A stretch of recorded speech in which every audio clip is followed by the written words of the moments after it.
the U.S. Navy warns China could invade Taiwan soon. And the Chinese Communist Party wants the U.S. to be afraid, very afraid.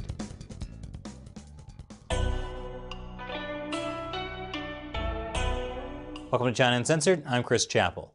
This episode has been sponsored by Surfshark, because you should be protecting your identity whenever you go online by using a VPN like Surfshark. So there's been a lot of attention on Taiwan recently, and not because of its delicious pineapples.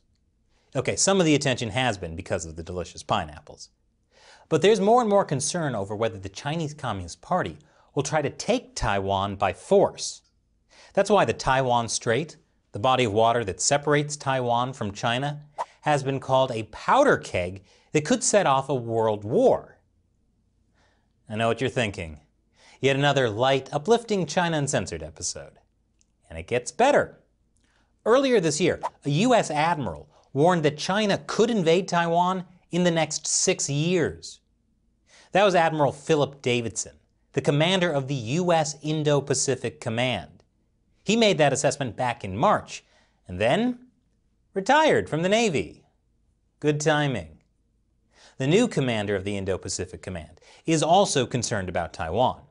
He says that China's threat to Taiwan is closer to us than most think, and that a Chinese invasion of Taiwan is the biggest threat in the Pacific, and a bigger threat than North Korea or Russia. Look, there's a reason that I started China Uncensored and not North Korea Unjushade or Russia Unputined. And that reason is, I don't want to get poisoned. Anyway, the point is, it's good news the U.S. military is concerned about the Chinese regime's threat to Taiwan. Now the question is, what are we going to do about it? The answer is, absolutely nothing. We don't want to get involved at all. Because according to my favorite state-run media, the Global Times, the U.S. will lose a war with China over Taiwan Island. Now at first glance this seems like a pretty standard Global Times article. It blames the U.S. and its Taiwan Relations Act for giving birth to Taiwan's renegade secessionists. It calls Congress's support of Taiwan corrupt. And it compares Taiwan's situation to the Confederacy during the American Civil War. Just a reminder that Taiwan is a self-governing country that was never controlled by the People's Republic of China at any point in history. So yeah, totally the same thing as the Confederacy during the American Civil War. But what does the Global Times article say the U.S. should do if it doesn't want to fight over Taiwan? Tell Taiwan to accept one country, two systems rule under the Chinese Communist Party. I mean, it worked out so well for Hong Kong. And if that doesn't work, the U.S. president could just rescind the Taiwan Relations Act, which he cannot do because it's a U.S. law and only Congress can change laws. But if Congress gets in the way, then the U.S. president should just order the U.S. government to not get involved in a China-Taiwan conflict.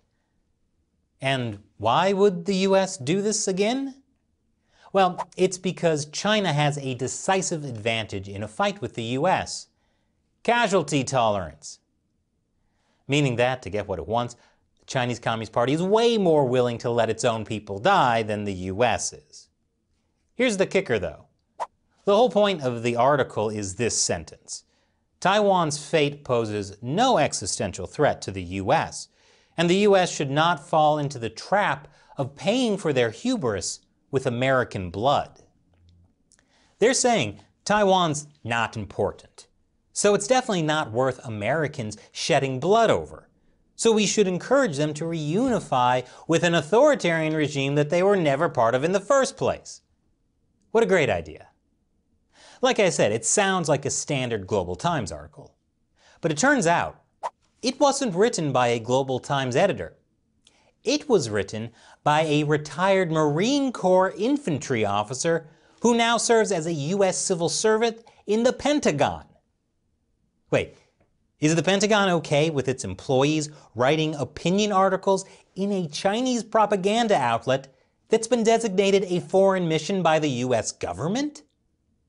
Well, apparently, the author didn't ask for approval before publishing this piece, which means he could be facing disciplinary action.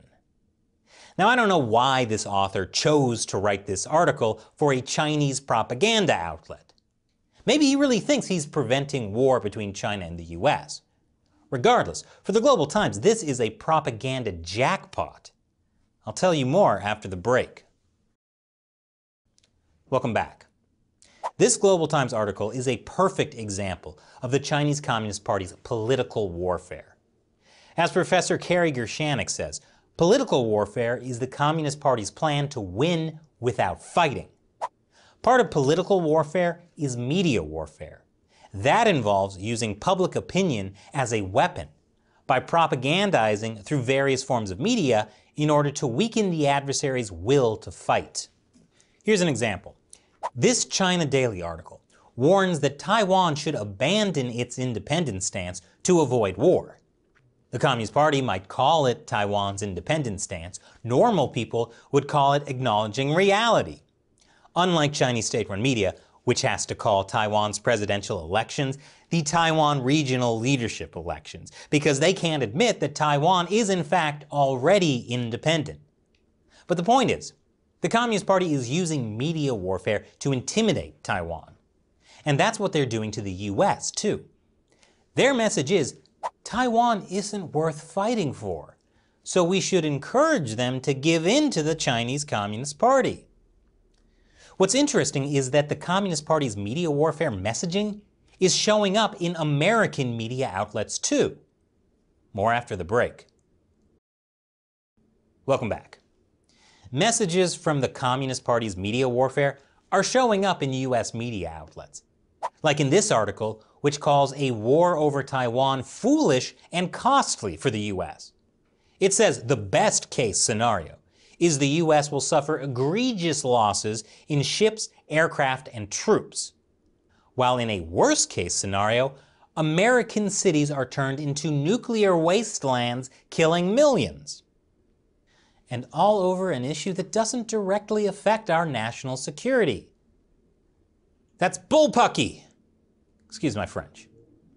I've talked before on the show about why Taiwan is an important national security issue for the US, and especially US allies in Asia, including Taiwan's strategic position in the first island chain, and the fact Taiwan manufactures the most advanced semiconductors in the world, and how losing Taiwan would put US security in the Pacific at a huge risk.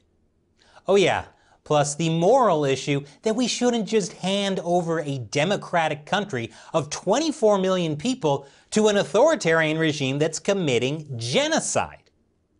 When people talk about appeasing the Chinese Communist Party by letting them take Taiwan, it's like they assume the party is going to stop with Taiwan. No, the party never stops. There are other examples of the party's media warfare messaging popping up in US media. Like this New York Times opinion article that calls President Biden's Taiwan policy reckless because it's increasing the risk of world war. Yeah, that sounds bad, but the article conflates showing more support for Taiwan with trying to establish official diplomatic relations with Taiwan, something the Biden administration is definitely not doing right now. And it assumes the reason we've been able to avoid war over Taiwan for 40 years is because everyone just pretends that Taiwan is not officially a country. That's wrong. The reason we've been able to avoid war for 40 years is because the Chinese Communist Party's military isn't able to invade Taiwan yet. But the message here is that we shouldn't do anything to anger China because that could lead to war. It's straight out of the media warfare playbook. So what's the point of this media warfare messaging? It's not going to intimidate the Pentagon, but it still could have a huge effect. First, it plants the idea in US media that the US shouldn't support Taiwan because that might anger China, which could lead to war.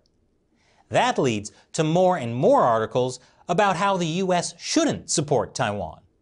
And that influences US business and political elites to also say the US shouldn't support Taiwan, because that might anger China, which could lead to war. That especially works for those elites who have business interests in China, which is all of them. It's like the Chinese Communist Party is winning the war without fighting. And this could affect US policy too. Support for Taiwan is a popular bipartisan issue among US officials, but most Americans don't know much about Taiwan or why it's important. So this type of media warfare can be used to demoralize average Americans. If you turn Americans against the idea of fighting for Taiwan, then that puts even more pressure on US politicians to stop supporting Taiwan. Look, no one wants to see an actual boots-on-the-ground war with China. But the way to avoid war is not to appease the Chinese Communist Party. We should know by now that appeasement doesn't work. The way to avoid war is deterrence, not letting it get to that point in the first place. And there are many ways the US can deter a war with China over Taiwan, which I can get to in another episode. See? This was uplifting. I'm ending it on a note of hope. And this episode is sponsored by Surfshark. Whenever you go online, you should be using a VPN like Surfshark to protect your identity.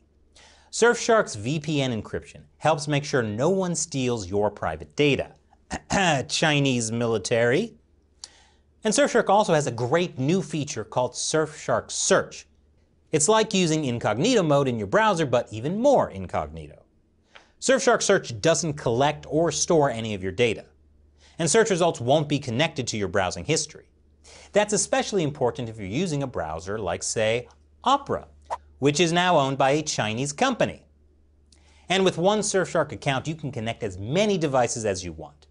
Try it out with a 30-day money-back guarantee. And Surfshark has a special discount for China Uncensored fans.